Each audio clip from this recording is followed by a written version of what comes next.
Halo Sobat Sejarah dan Perspektif Ilmu Kimia.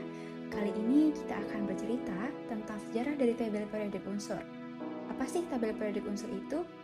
Ternyata tabel periodik unsur ini adalah tampilan unsur-unsur kimia dalam bentuk tabel. Nah, bagaimana sih sampai bisa ditemukan tabel periodik unsur ini? Tanpa berlama-lama, mari kita simak. Dimulai dari Antoine Lavoisier yang mengelompokkan 33 unsur kimia ke dalam 4 kelompok, yaitu tanah, gas, logam, dan non-logam.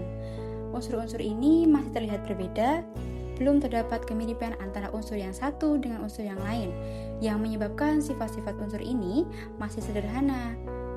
Kemudian, Johann Wolfgang de Bruynner mengelompokkan unsur-unsur namun dengan kemiripan dari sifat-sifatnya, seperti unsur pembentuk alkali dan massa atomnya, yaitu litium dengan massa atom 7, natrium dengan massa atom 23, dan kalium dengan massa atom 39. Nah, dari pengelompokan ini terdapat keteraturan dari setiap 3 unsur yang sifatnya mirip, yang biasa kita sebut dengan konsep triad. Nah, massa atom dari unsur yang kedua merupakan massa atom rata-rata dari massa atom unsur yang pertama dan ketiga. Konsep triad ini tidak efisien karena pada satu kelompok tidak hanya terdapat 3 unsur tetapi lebih. Lalu John Alexander Reina Newland menyatakan bahwa sifat-sifat unsur berubah secara teratur. Unsur pertama mirip dengan unsur ke-8, unsur kedua mirip dengan unsur ke-9, dan seterusnya. John Newland merupakan orang pertama yang mengelompokkan unsur-unsur berdasarkan kenaikan massa atom relatif sesuai dengan pengulangan lagu atau yang biasa kita sebut dengan hukum oktav. Kelemahan dari hukum oktav ini yaitu hukum oktav Newlands, yaitu hanya berlaku pada unsur-unsur dengan massa atom relatif sampai 20. Kemiripan sifat terlalu dipaksakan apabila pengelompokan dilanjutkan. Nah, yang selanjutnya yaitu Julius Landry-Meyer, ilmuwan kimia asal Jerman yang menyusun 57 unsur kimia berdasarkan kenaikan massa atom. Hal yang membedakan dengan Mendeleev, Meyer mengelompokkannya dengan menekankan pada sifat-sifat fisika unsur, sedangkan Mendeleev berdasarkan sifat-sifat kimia unsur. Sistem periodik Meyer disusun pada tahun 1868, namun baru dipublikasikan pada tahun 1870.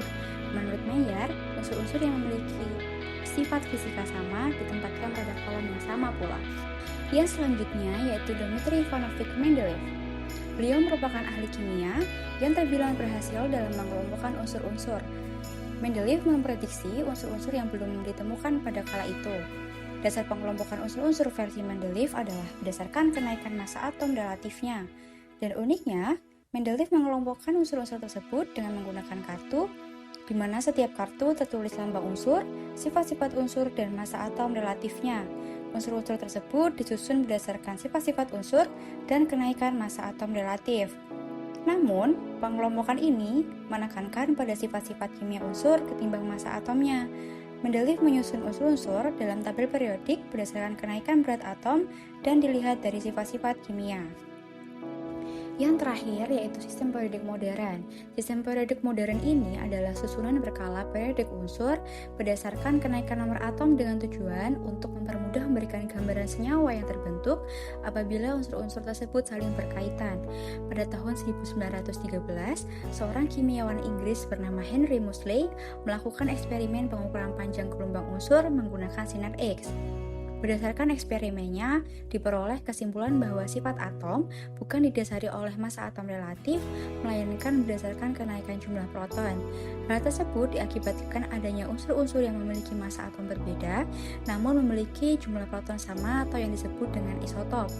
Jenis sistem periodik modern ada beberapa macam, namun yang sering digunakan adalah sistem periodik panjang, yaitu sistem yang disusun berdasarkan kenaikan nomor atom unsur. Nah, teman-teman, segitu dulu cerita tentang sejarah sistem periodik. Sampai bertemu pada cerita selanjutnya. Terima kasih.